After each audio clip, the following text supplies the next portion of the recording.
आणि आता दिवसभरातल्या उर्वरित महत्त्वाच्या आपण टॉप 9 बातम्या बघूया।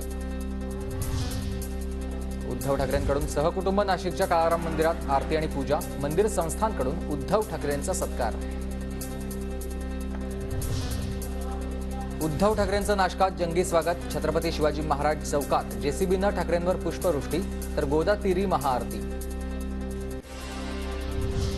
निमंत्रण असूनही उद्धव ठाकरे अयोध्येत गेले नाहीत। राजकीय हेवेदावे बाजूला ठेवत ठाकरेंनी अयोध्येत जायला हवं होतं।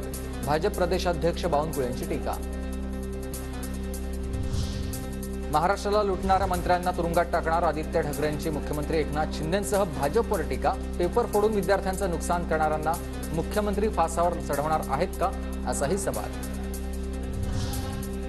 मातोश्री बाहेर ठाकरे समर्थकांकडून बॅनरबाजी। आम्ही ठाकरेंसोबत अशा आशयाच्या बॅनरवर ठाकरे कुटुंब सदस्यांचे फोटो। राजन साळवी भावासह 7व्यांदा एसीबी कार्यालयात चौकशीसाठी हजर। साळवींच्या समर्थनार्थ ठाकरे गटाचं जोरदार शक्ती प्रदर्शन।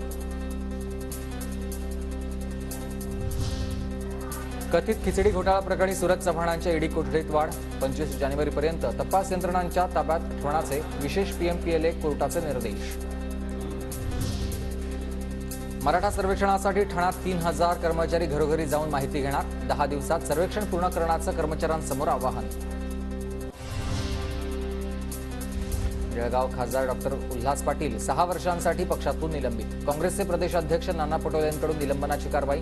उल्हास पाटील, वर्षा पाटील आणि कन्या कीर्ती पाटील भाजपात जाणार असल्याच्या चर्चांना उधाण।